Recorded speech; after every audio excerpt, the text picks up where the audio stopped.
जैसे सर, अगर चांदी की बात करें तो चांदी में हमने जो है अच्छी खासी गिरावट देखी है। और पिछले 3 दिनों में जो है 10,000 से ज्यादा की इसमें गिरावट देखी गई है। तो चांदी में जो गिरावट आ रही है इसके पीछे क्या रीजन लग रहा है? देखिए, अगर चांदी को अगर कंपेयर करना है तो सबसे बढ़िया तरीका है गोल्ड सिल्वर रेशियो।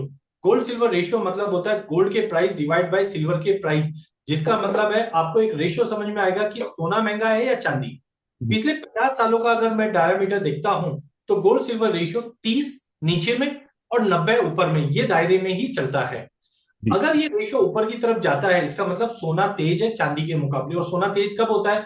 जब कोई लड़ाई होती है, पैंडेमिक होता है, रिसेशन होता है, ये समय में सोना तेज होता है। उदाहरण के तौर पे कोविड के समय में ये रेशियो 126 तक चले गई थी। तब हमने देखा था लॉकडाउन था, उसकी वजह से चांदी, अब पहले हम चांदी को सोने के साथ आंकते थे, बट अब जी। ये इंडस्ट्रियल मेटल हो चुकी है। आज ईवीस में, सोलर पैनल्स में, 5G में, सभी जगह पे चांदी का यूज केस बढ़ा है। तो मुझे लगता है गोल्ड सिल्वर रेशियो में तेजी आती है तो इसका मतलब है सोना ज्यादा तेज है। लेकिन 90 के ऊपर कभी टिकता नहीं और इस वक्त ये रेशियो 100 के करीब ट्रेड कर रहा है।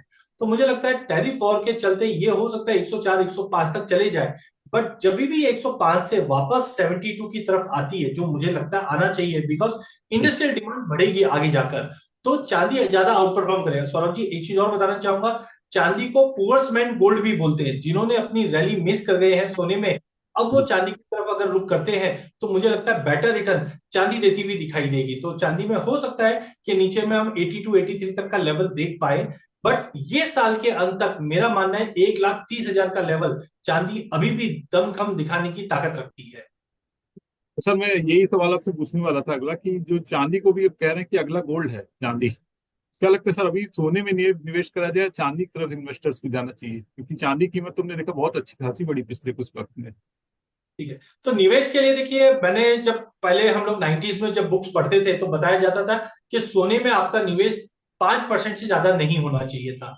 बट मुझे लगता है अभी जो डायनामिक्स बने हुए हैं, आप अपना एक्सपोजर 18 से 20% तक भी अगर आपके पोर्टफोलियो में रखोगे तो जी। पोर्टफोलियो का अल्फा बढ़ेगा, बीटा कम होगा। बीटा मतलब वॉलिटिलिटी कम होगी। और हमने देखा ही है, जैसे जैसे इक्विटी में गिरावट आई है, हमने वैसे वैसे सोने में उछाल देखा है।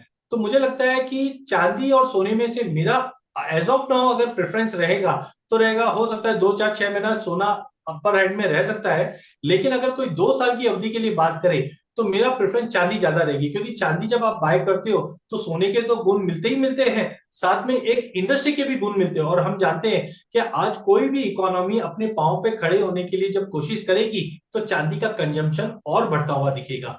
तो आई थिंक, अगर मेरा पर्सनल व्यू की अगर बात करें तो मैं मानता हूं कि एक्सपोजर अगर सोने चांदी में अगर देखें तो एज ऑफ नाउ आपको 60-40 का रेशियो रखना चाहिए, जहां पे 60% आपका चांदी और 40% सोना होना चाहिए।